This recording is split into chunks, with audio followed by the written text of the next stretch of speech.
Levit. One there.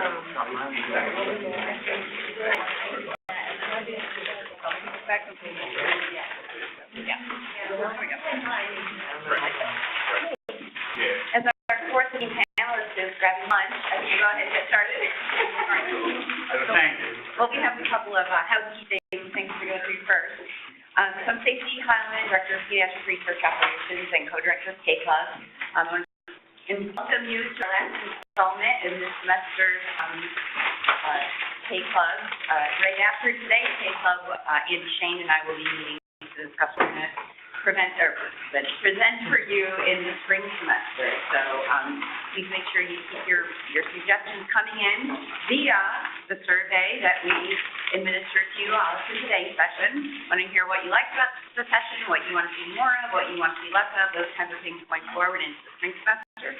And as always, as the carrot for answering our survey, we present the chance to win the esteemed K-Club.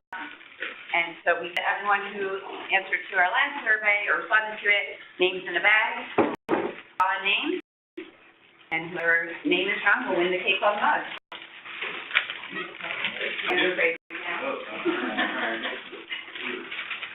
So one of the, when you do a lottery in the room, the ball. The ping pong ball. Yeah, something like that.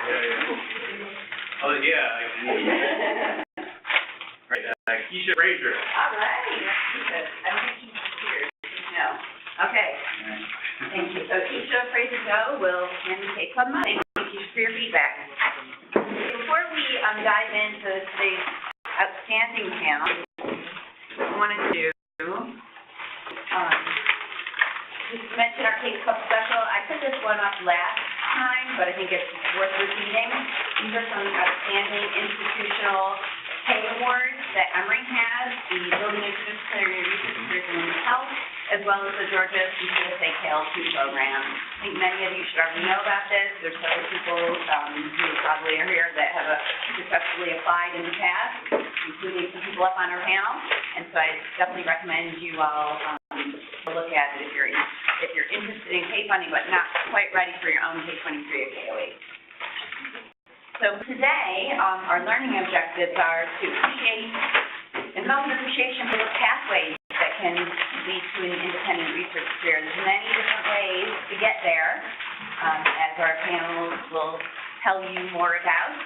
And through them, you can really learn practical steps, best practices that might help you also achieve research independence. And I also want to make sure everyone knows that this is an open forum. If you have a question, just put up your hand. I have enough questions for them that I could lead the session, but we really want to make sure that you're getting your questions answered too, so you can seek the answers from this esteemed panel that will help you most in your career. I realize that before we begin and dive in to get advice from our panel and hear their stories, I wanted just to level set a little bit, because we're going to talk about 3 different kinds of funding. And so I want to make sure that we're all on the same page about what we're actually talking about, right?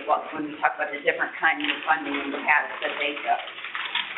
So seed or pilot funding, I use those terms interchangeably. I think some people think of them totally different, but I don't. I think they're all about smaller awards that are given to collect preliminary data.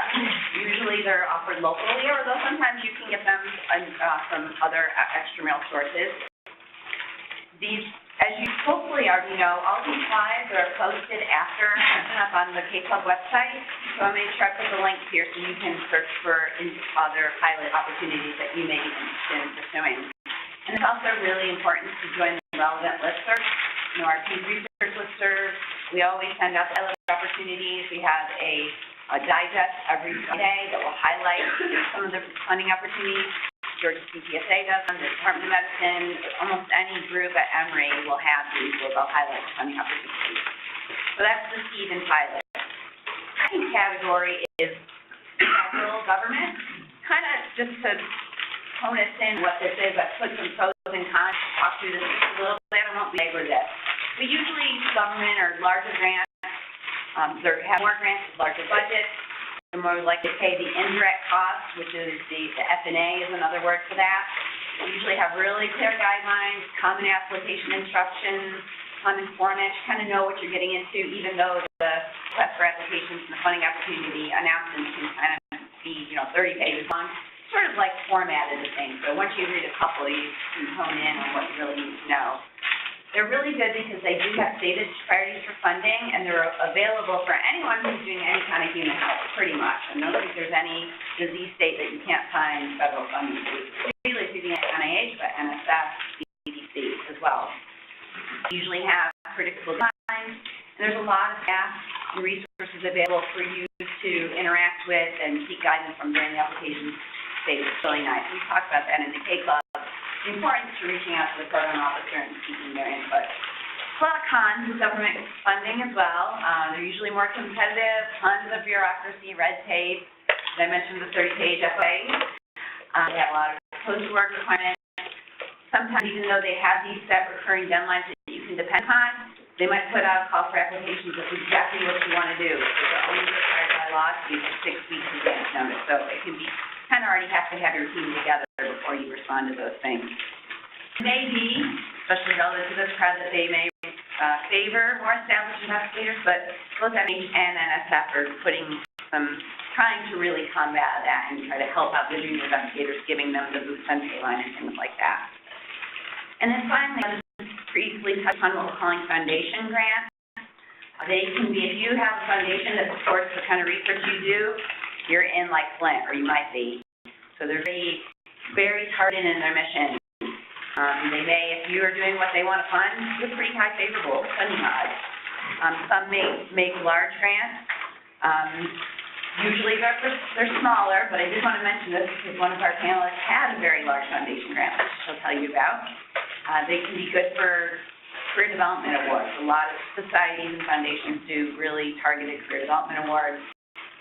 One thing I really like about foundations, a lot of them will have you do a letter of intent first. The letter of intent is nice. You don't have to do a whole application to find out if they're interested.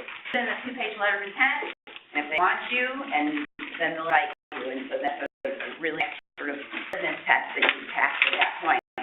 On the con side, I'll flip over to here. It can provide a disadvantage because if you're not a really clear, succinct writer and you don't get your point across, that might be a missed opportunity. So it's really important to hone your skills and target it for the large 12-page application, but then also really narrow it down for things like letters of intent, elevator speeches, that sort of thing. Sometimes the application requirements can be less rigorous, and they can be more flexible in accommodating different needs. But we have a great example up on our panel today of an NIH grant accommodating some needs. On the con side, the foundations are usually less, not always so. They often or sometimes don't allow indirect, which Emory doesn't like. You get the direct cost, the indirects go to Emory. And so if there's zero indirect, you will pay for it one way or another. I won't go into that today, but if you're interested, you can come talk to me after today. The program staff, so the program officers at NIH, we pay their salaries, right, through our tax dollars. They have to, I think they're required by law to answer our emails and whatnot.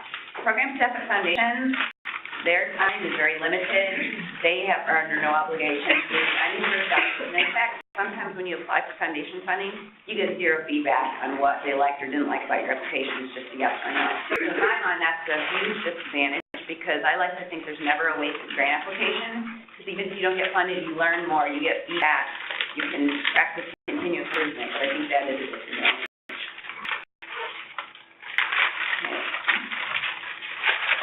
So I'm going to do something slightly different in terms of, Karen, do you want to tell me something? Oh, okay. In terms of introducing our panelists. And what I've done is really created their own funding roadmap, if you will, just using some blocks on Excel. It's really, my disclaimers are, it's really, really high level, 20,000 feet. And it's accurate, but not necessarily complete. So they've all said, yes, this is true, but they probably had other funding that maybe they weren't key on or clinical trials and things like that, and they can, through the course of today's discussion, tell you how those might have played a role in their funding as well. And so I'm going to start from most junior to most senior in my introduction.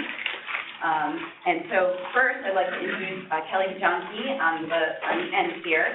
Kelly has a PhD in neuroscience and she, as a postdoctoral fellow, received funding. She had a T32 as a graduate student and a postdoc, and then her first award as PI was a travel award to the Society for Science. And then first funding as PI in her research was a pilot that she got from a pet corps, and then from a foundation, Society for Suicide Prevention or something like that.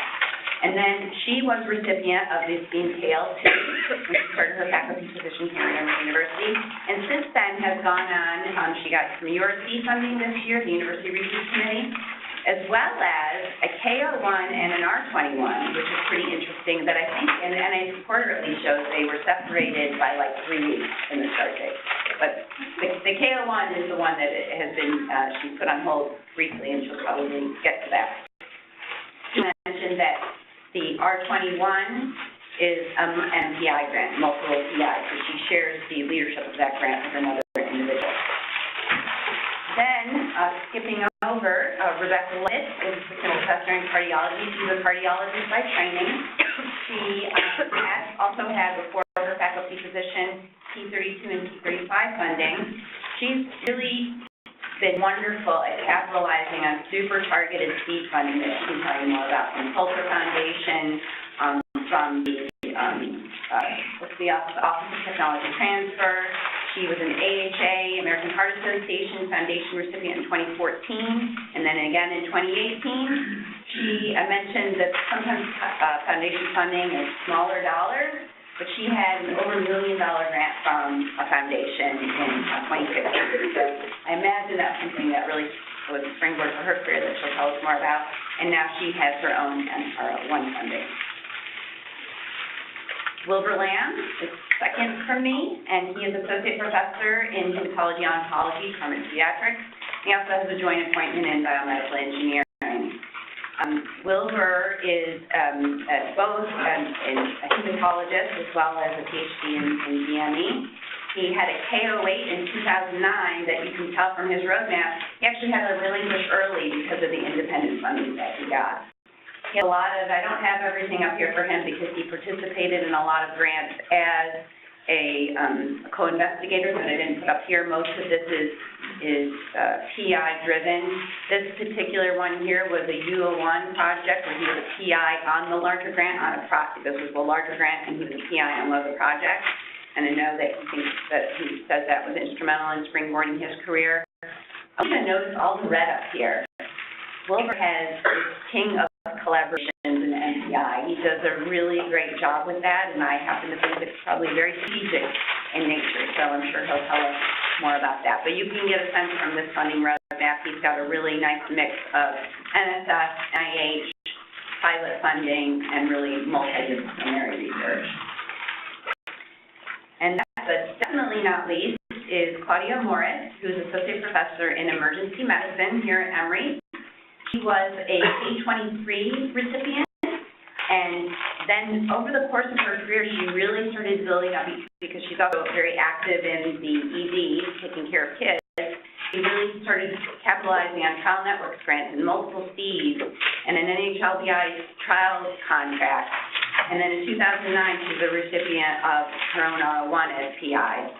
Then in 2015, she capitalized on an R34, which is a trial planning grant, and she converted that. She's getting ready to convert that now into another R01, but she also was a recipient of another R01 in 2015.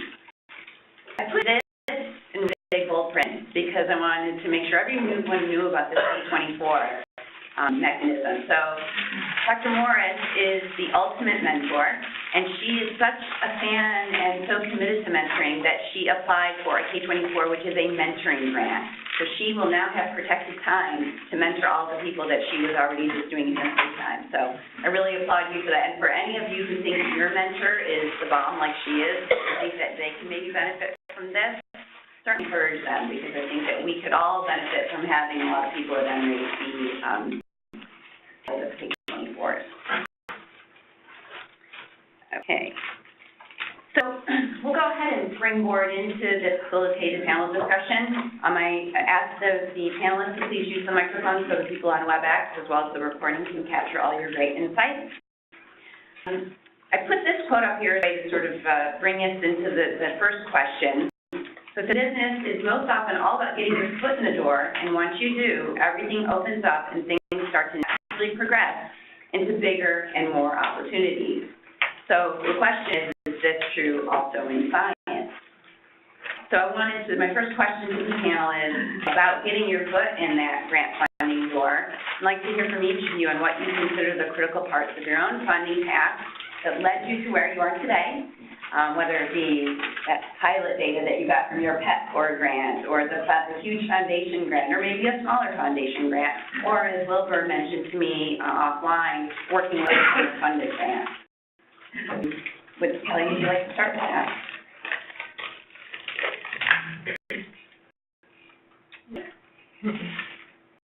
Okay. So I think it really is about incrementalism. So for me, the SFN, the travel grant went into, then the PET Core funding my proposal to get preliminary data, and once kind of like funders can see that somebody else has that on you, I think they kind of identify like, okay, so they delivered on some, grant promise, and so we believe that there'll be a good bet. So going from the PET thing, you hear me now? So through just like tiny little grants can really build into bigger and bigger things. I think it has the KL2, then the door has been open to me for the KL1 and the R21. So just keeping moving forward and moving forward. That's in my opinion. Yeah, my approach, I think, was similar. I've applied for a lot of pilot grants, T grants, and I think being involved, at least for me, with larger centers, which I was not the leading driver, certainly not the PI, being involved in those grants, those set grants, will really help for me. So, for example, Pete Waller, sitting right there, was the head of the large U64 grant, and asked me if I wanted to be a project lead. And it's interesting, as a junior faculty member, we sometimes make sense on whether one should be included in grants or not, because on the one hand it's work, and in addition, if it gets funded, you don't get credit because you're not the guy, but you get money, right? I mean, and that for me was really helpful. It helped build my laboratory and all the activities, and then write the papers they needed for us to write for the grant. So at least in my experience, being involved in those larger grants, even as a smaller participant, was certainly really helpful. And I think I remember that maintain your new investigator status, correct? Even being... Right, yeah. So certainly the NIH is actually cognizant of issues, and they're also the one to be project PIs on center grants without taking away the DSI status. So I was more talking even locally, and even there are many higher ups in numerous departments here and in other places as well that kind of tell junior faculty that they should go from their specific project, their R1, and not involved in other stuff. At least in my experience, I did the exact opposite. Like you usually do. I definitely agree with all of the comments from the other panelists, and I would just add to it that the first I submitted for the independent was for K08 because I was an MD basic science research. And as an afterthought, I submitted that to the American Heart Association for a very similar mechanism. And the benefit of doing that were to get double the mileage out of all the work that you put in. So don't forget to look for these grants when you are, writing your K award, because potentially you could submit it somewhere else as well. And in addition to what everyone else said, by writing your first application, you get so much experience in terms of how to write a grant, but also really reviewing the literature critically, hopefully with the help of your mentors, really changing your proposal to find that niche that can be independent from you. So along with all the benefits of building on funding, you also kind of build yourself in a way which you all are doing because you're here right now. I think for me, the pilot funding was critical. We not have had a career had enough of the initial pilot funding that allowed me to get my pilot data that went into the K-23. So my initial funding came through UCSA at UCSF, and I think we have lots of opportunities here, which is wonderful. And the other important point for me is when you identify your mentor, you want to find someone who shares an interest in the science, but also someone who's interested in you as a person in your career development. So one of the things that happened with me once it became obvious that they had this crazy ER fellow who was interested in hematology, is that the director of hematology started inviting me to the clinical trial steering committee meeting. And I didn't have any projects in there, but I ended up meeting all the leaders in the field from sickle cell and thalassemia, and ultimately when I was projects that were funded within the network, I gained, a guy within the network which gave me bridge funding between my training board and my R1, because at the time it was challenging actually make that transition. So just, your choice of mentorship is very important. And we'll dive into mentorship topics in a few questions from now. Are there any questions from the panel on? Yes. I would ask about grants that didn't, like applications you put in that didn't go through, and sort of what the benefit was of that, and how that directed you to the things that finally did work. So the question was just for people on WebEx, could you please talk about the grants that didn't get funded and maybe what the lessons learned and benefits from that as well? I have a good story for that, which is slightly embarrassing, but there's a few grants that I mentioned that I submitted, the K Award and the SDG. The NIH K Award actually did not get even reviewed. It was triage. The SDG, the American Heart Association grant, got scored in like the top percentile. And yeah, no better one. And so the lesson that I take away from that is to find an organization or a study section that is very enthusiastic about the type of work you are doing. I think at NIH I didn't look very experienced or committed because I was an MD researcher. I had a couple papers, but compared to PhD postdocs applying, it just wasn't as competitive. But to the Heart Association, I'm like, oh wow, a clinician who really has insight into what problems are really common in the field. That's just my own personal example, but really sometimes foundations really have a unique niche that may be very, very excited about what you are doing. I echo Rebecca's point, so at least in terms of the grants that I didn't get that were not funded.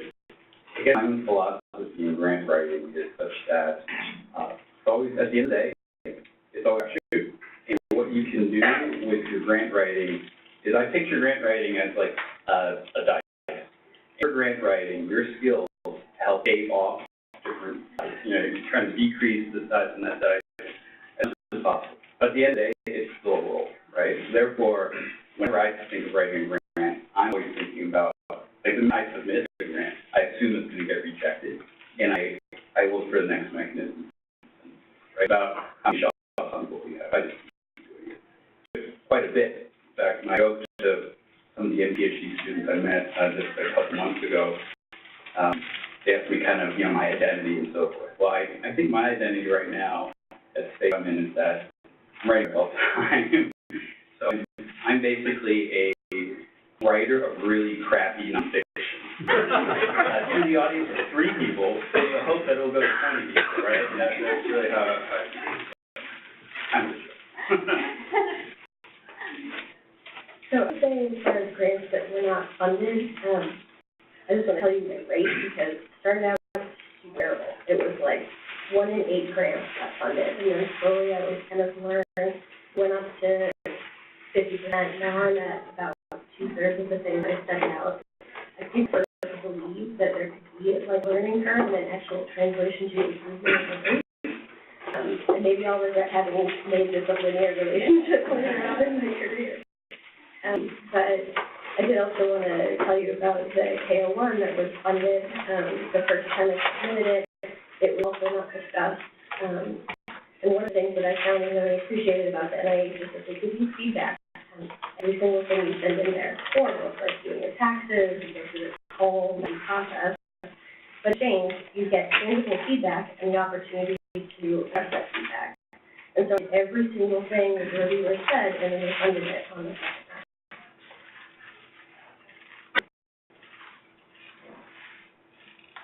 And I think it's important for junior faculty and fellows to realize that every well-funded investigator has a closet full of grants that they get funded. It's just a process, and it is one of those things, like especially when the funding line is going lower and lower, you get 10 to 1 at one point. It's encouraging, but you have to just know that you're going in the right direction. At some point, you need to be successful because you're passionate about what you're doing.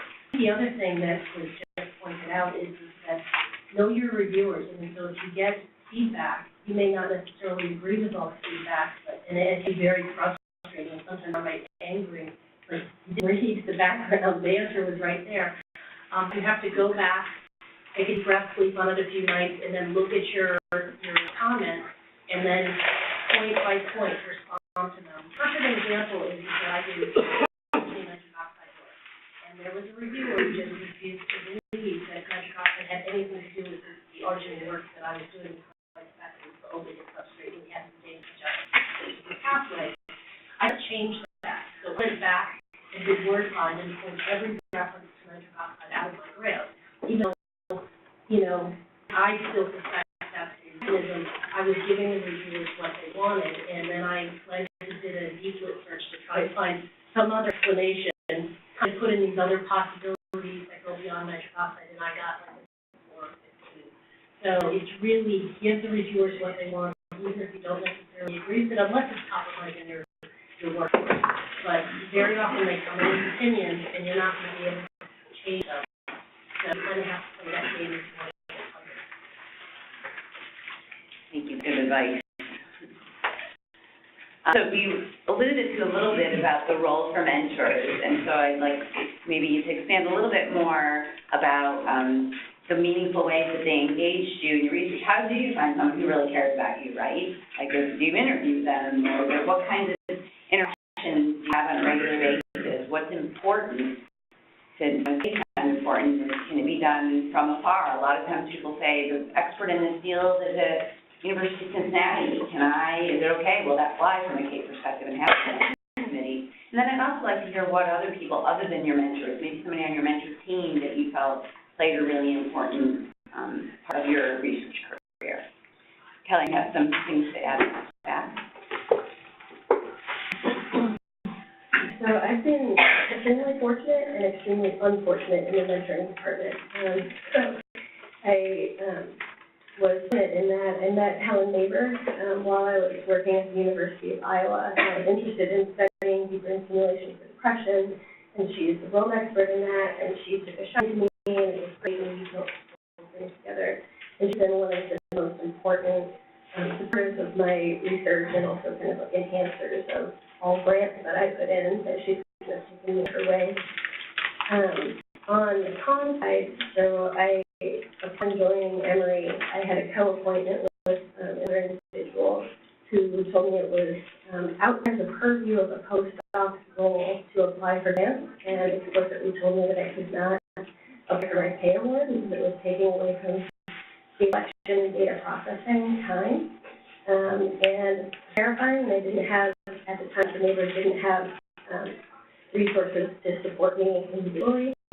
And so I sort of had to take a leap on a small foundation grant that I had, and I left that lab because I felt so strongly that in order to make it in this career, I really needed to be not only with somebody who would like tolerate me working on a K award in my spare time, but like build me up and help me, get onto that path. And so I did that, and it was scary, and it was worth it.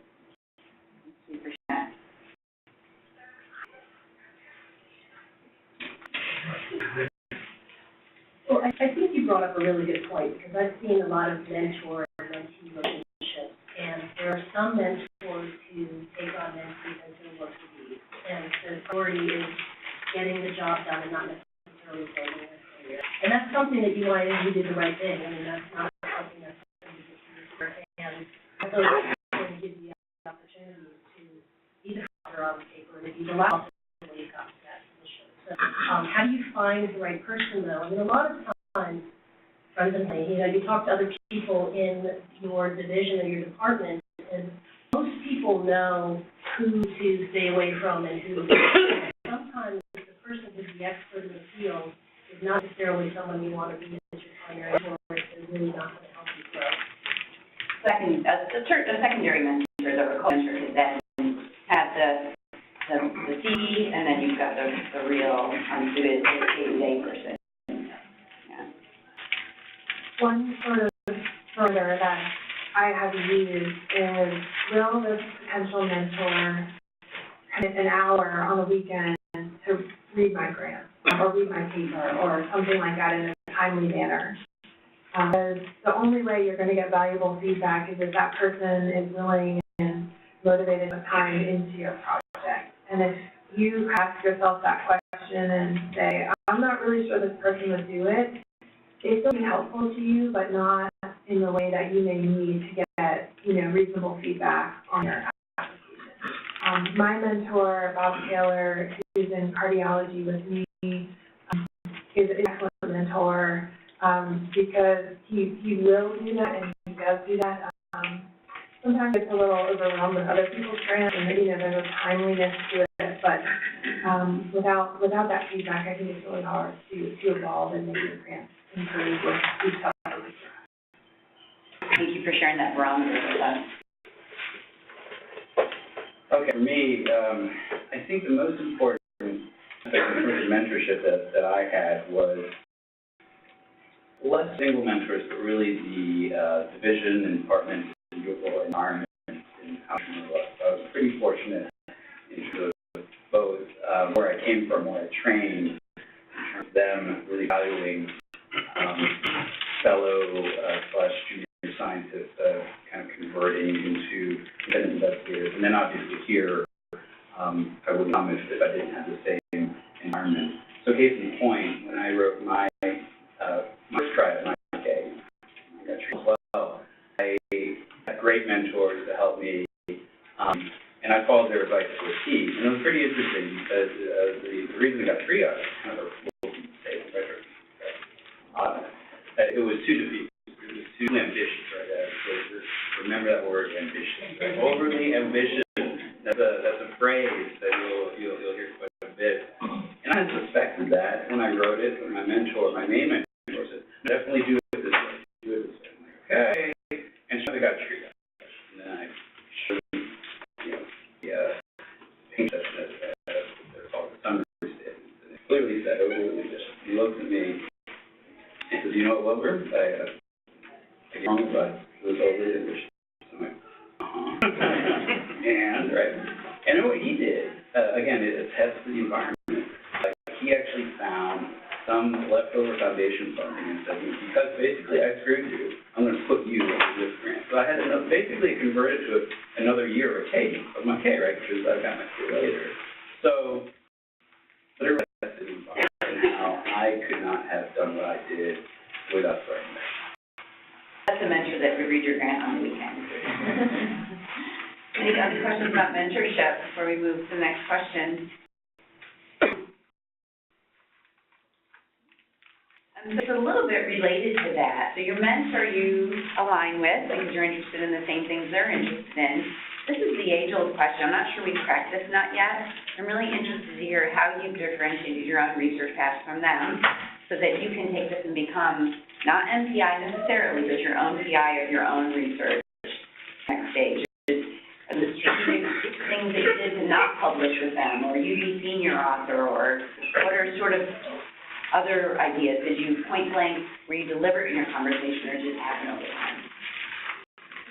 I think because I did not attend the K lecture series, I did not understand how important that was. But luckily, my mentor kind of did. And when I actually did my postdoc in his lab, I was interested in a topic that was not really exactly what he was interested in. And once we sort of got that project up and rolling as a postdoc, he was willing to essentially let me kind of take a lead on that. But when I did write my career development application, I did expand into an area of research that he had never done before. and I was looking at neutrophils and inflammation, which was not something that I done. The other thing that was very important is in the first couple papers that came out of my lab, I wanted to put him on the paper as a collaborator because surely, directly and indirectly, he collaborated on many levels on the project. And he refused to be on any of these papers because he wanted me to look independent. So I think that is very key, if possible, to try to at least publish one or two papers without your mentor, especially in the first couple of years that you're in.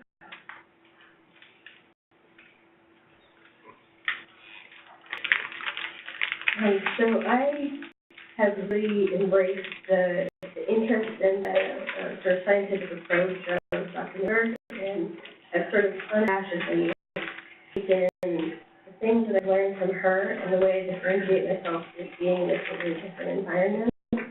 So she works in deep brain stimulation for depression, where you have single electrodes implanted in a single location, and treating depression from stimulation there.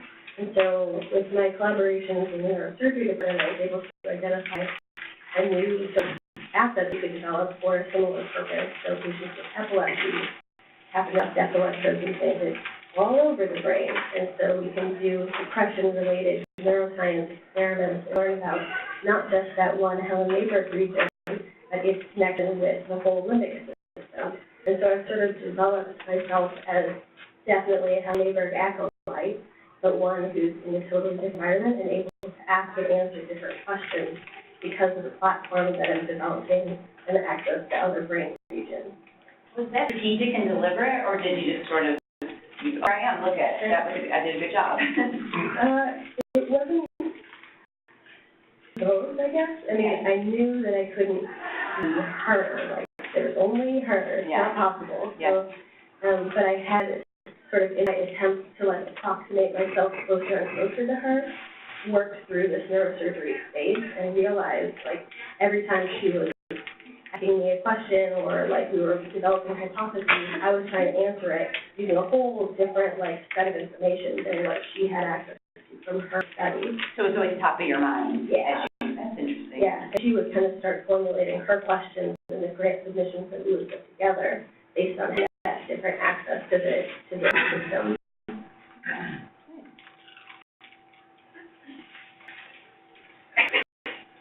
I think also if you're finding a career mentor, someone who's working through on K23, is to, because part of it is when you're setting up these meetings early on with short-term and long-term goals. Where do you want to be in 5 years? Where do you want to be in the next 12 to 24 months?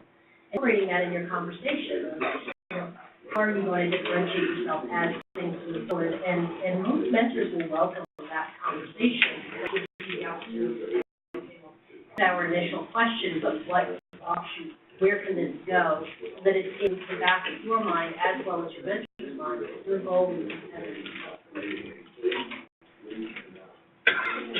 Some advice I would give and related to the second question of how do you select that idea to pursue, one factor to consider is how excited you are about that topic. I started reading about neutrophils and I became very fascinated with them and I liked looking at them under the microscope, and I learned about this process called NET, where they kind of release all of their DNA into the world, and I thought that was very bizarre and weird. And the enthusiasm that I felt for this topic, I think really kind of came out in the grant application that I wrote. And so this is something you are going to be stuck with for several years once you get funded. So make sure it's something, maybe the limbic system was the same for you, something that just is very interesting, and it helps you if it's not something that's very crowded with researchers from other research. And if it is crowded, can you make a niche that look at it in a way that nobody else is? Because that really strike a chord with. I'm sorry, that's just review. Anything. Your value as Yeah, a person, right. your worth.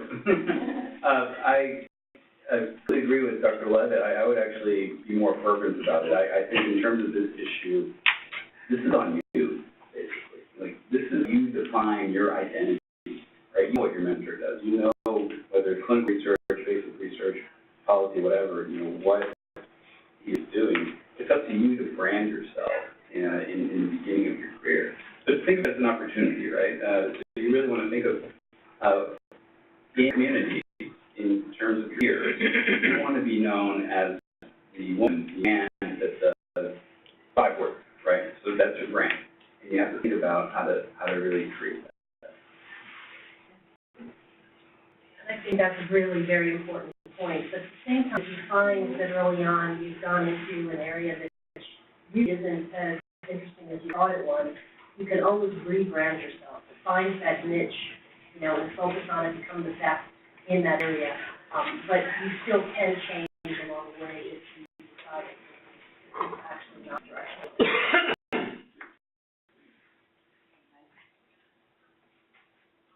If we switch gears just a little bit, I want to talk about service. A lot of times junior faculty will say, oh, I should write all these chapters, I need to travel and go to all these meetings, I need to do grant review intramurally so that I can start building my career. So there's probably a balance between how much service you be doing, which you should be, versus it will be worthwhile versus how much time it's going to take you away from the lab and your research.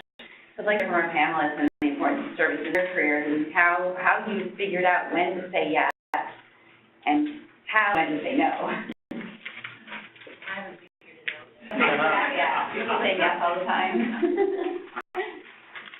One thing that I did was sort of look at what I want to do to be the most bang for my time, bang for my buck. And there was early career committee for the Cardiovascular Basic Science Council with the American Heart Association. I noticed that people on that council seemed very friendly with all these prominent people, and that those people were also on committees that would be grants and things like that. And I purposely did everything I could to get myself onto that early career council because I thought that it would be the most benefiting that I could do in terms of meet people and then eventually maybe get asked to be on all these things. And I also felt the same way about reviewing grants, NIH and American Heart Association. Things, especially things in the university, I found sometimes they really don't take up a lot of time. And I personally always try to stay interested in being a poster judge at research day.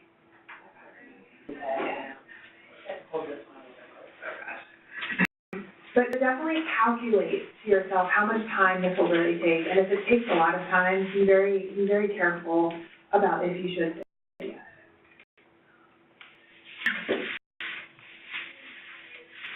So I used to be pretty overt in going to absolutely everything that was asked of me and all the conferences. And in neuroscience, there are 30. It's just such a broad area. And then when I had my first child, I had to be very, very strategic about the use of my time. So I sort of set a temporary threshold for myself where it was okay, I have a little kid at home or an infant at home or whatever, so I can't do all this stuff. I'm going to go to 2 conferences a year. I'm going to be on 1 committee a year. And it's temporary, but I just have to do it this way, and I'll make up for it later. It turned out that was actually a good policy for life, so I kept doing it that way. And it afforded me the time to write the grants, to collect the data, to do all the things that I needed to do. And it sometimes I feel I should be doing more, I should be networking more, but the network that I really, really need, I have a natural outgrowth of the science and the people I contact to develop the research anyway. So I think there's a lot of peer pressure, and it's good to have a balance at home that kind of forces you to push back on that a little bit. How do you say no, and when do you say no? Yeah, I'm with Claudia. I don't think I've said no. What I would say is, I flip it on the other end, I would say a resounding yes to when NIH knocks on your door. Never say no to that, especially in the beginning. Being on a study section is really experience to see the other side, right? That's been really great at me perfecting how I write grants. I would say yes to my 1 or 2 national societies in my field. And anything else, I think it's always a great yes. I know Stacy asked me to say no. But being more graded in that field. Thanks for saying yes, Tom. And taking that one step further, like not all journals are created equal, and review articles, for instance, do take a time, but it is important for you to get your name out there on your topic. If, if you're drafted to be the first author on a New England journal versus an open, journal, those are not the same thing. So where I have actually started drawing the line too is that who's asking me to write. I never know the friends, and what comes up goes around, so even if it's not the highest in texture, they're an editor on, I will help them out. That does actually save a lot of time if you start saying, well, how valuable is this journal for me to be published in Blood versus the journal you get heard. I don't know that the publishing in some journal you get heard is advance your career. If you do say yes to something that is sort of painful and makes you think you regret it, is there a way that you can make it easier or get more out of it? Like, for instance, I got to write a review paper for a very esteemed colleague that I really, really, really admired, but it was for a journal that was not really very good, and it was in a topic that was not my area of expertise, so I knew it was going to be a lot of work. I brought on another colleague to write it with us, so that then I had essentially half the amount of work. Another example is I got asked to be the director for our research cardiology fellowship track, which is a lot of time and recruitment and mentorship with these people. And before I did it, I negotiated with my division director if there was other things that we could get, both resources for the program and also protected time and administrative support, which actually took quite a burden off of me. So it's a big job. Maybe there are things that can make it a little bit less burden. Yeah, that's really great advice. Actually,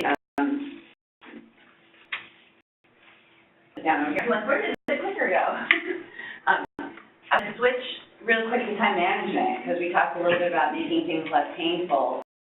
So does anyone care to talk about their awesome time management strategies and how do you, somebody, a junior faculty recently asked me, how do you protect for writing?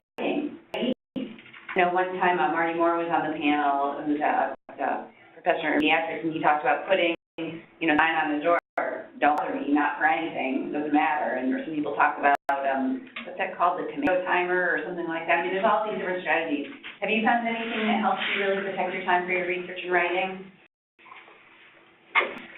So I have a place that I hide, and I think it's always good to have a place to hide, right? Where is it? Yeah, right. It is actually. It's not at home, because, things bother there too, right? So time management, so my wife's an academic as well.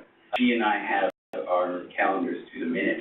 So she knows exactly where I am, so she knows if I can go to, she knows whether she can go to a conference, because, I'm here, and they are they're getting older, but we everything actually just gets to the minute, both our lives. Yeah, I'm not necessarily an anal retentive person by nature, but I am now. Anyway, I do think it's important to have your door closed. You want to be open, but there has to be every now and then just a few hours here and there. You just have to write, and you're hiding stuff. And I can't do it at home because then I'm moving out. I can, store, or do the dishes or something like that.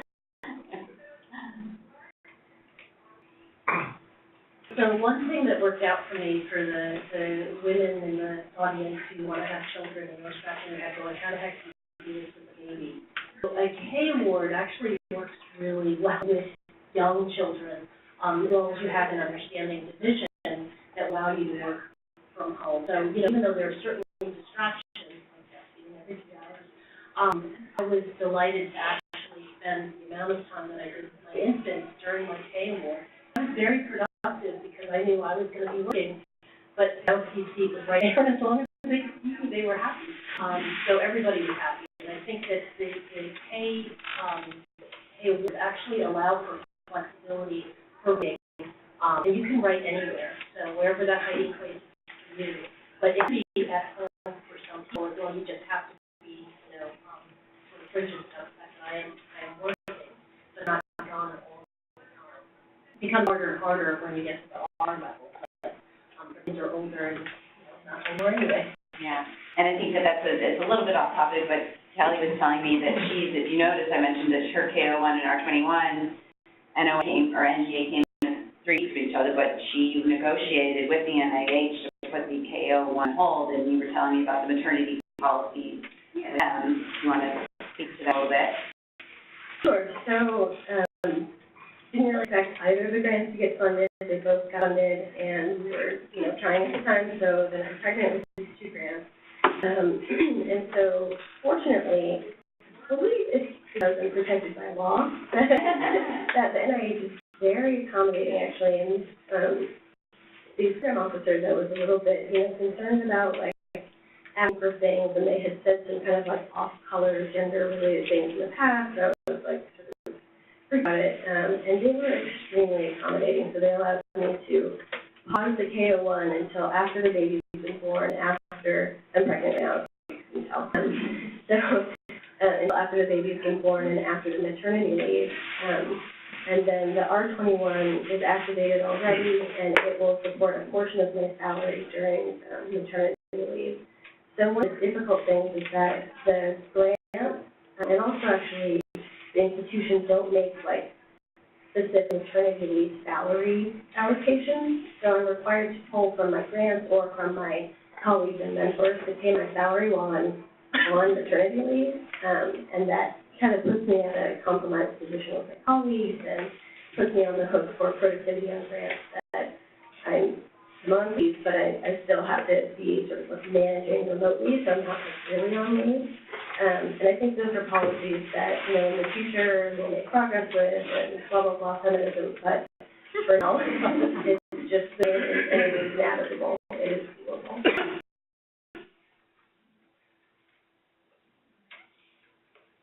I have found to be amazing is, if I have a large block of time, I tend to procrastinate.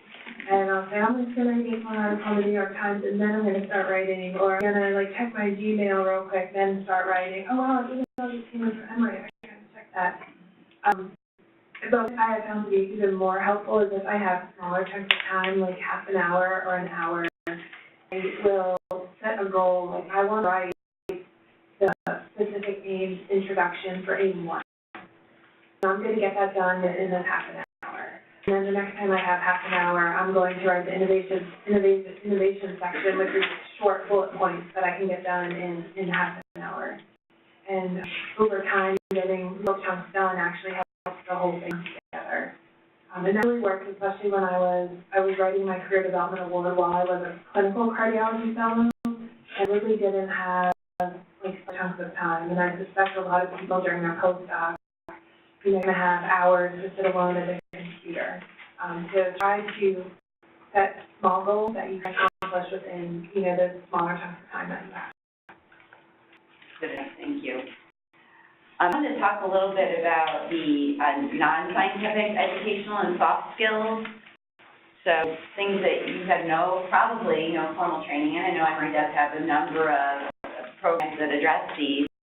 I'm interested to hear how you learn sort of managing the financial aspects of your grants and hiring and team building and conflict resolution and negotiation.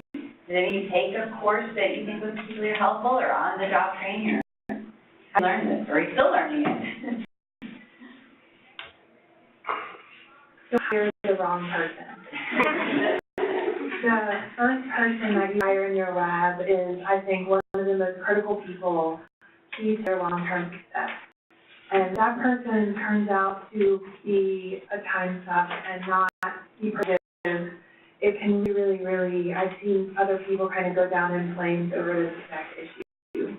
And so make sure that if you don't get a good gut feeling about this person, if your gut doesn't tell you what to do, who's the right person, then get someone to help you. A lot of time with that first hire is key to get your laboratory off on a good.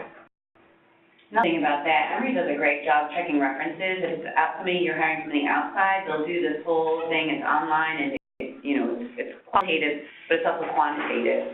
And there's so much revealed in those reference reports. And so I think that think we've had some near misses because of that. It's really important to, that person's on their best behavior when you're interviewing them. You want to kind of see what sort of people that worked with them for years, what they have to say.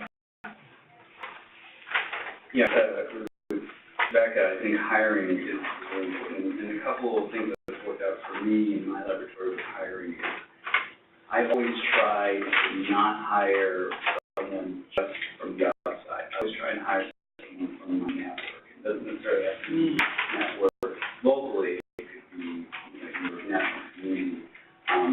Because people are vetted best, right? If you get some person who just buys your ad, they're never references. Similar references are always going to be great, right? When I hire within my network, the reference is that there's a social cost to those people if this person doesn't work. So it's much higher level of vetting, and I'm very blessed that my first few hires were all.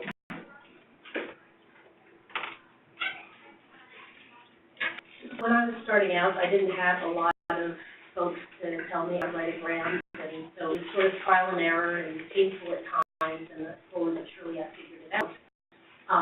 But when I came to Emory, I got involved with Pediatrics network, and they actually offered a program, emergency medicine and critical care people, a 3-day grant writing program. So I actually went, and they invited me to be faculty, but it was kind of like I was probably the oldest person sitting at the table, but it was so interesting because everything that they were telling the folks that were writing in their case, you had to show up with at least your specific aims for that work, but you had expertise, and they spoon-fed everything that I sort of figured out on my own over years in a 3-day weekend, and it was fantastic. So if those opportunities present themselves when you're writing grants, to get into one of those grant writing workshops, they are so valuable because literally people will, it's like sitting in a review section and critique your specific aims and give you guidance on how to put it and what not to say,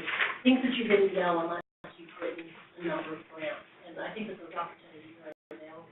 I think that AAMC offers different programs for kind of soft skills as well. They do grant writing, of course, but then they also do management and conflict resolution. And have any of you participated in the AAMC programming? Has anyone in the audience? I think Andy changed it, but I guess she's not here at the moment. But at any rate, the society and different organizations, as well as Emory, does have a number of these courses that I think are really important and can help you get your research done so you don't have to worry about these kinds of things. I want to spend just a minute to talk about customizing your own roadmap to success. This is something I just throw up here just to show you a way that you can, I'm sure that everyone did this, right? Hindsight's 20/20, right? But be very strategic and very specific about what you want to accomplish, and then lay it out in a roadmap. It's something that can really sort of keep your eye on the prize, so to speak, but also help you understand, I need to get my manuscript done by August so that I can put it in my grant in October or something like that. So really mapping out your timeline and understanding how long it takes. And then each grant, the student can get funded as over a year from when you submit it, typically. So it's a long road ahead, and I think that, the people up on the panel today have showed us that it's very possible to be extremely successful, but I really want to thank you for sharing with us all the bumps in the road that you experienced to get to where you are today. Are there any final questions from the audience? Do you want to give people a chance to ask a final question? No, you can stick around for a couple minutes afterwards, but please join me in thanking them for this. Remember to respond to the survey so we can make sure that our spring semester K Club is everything we hope and more.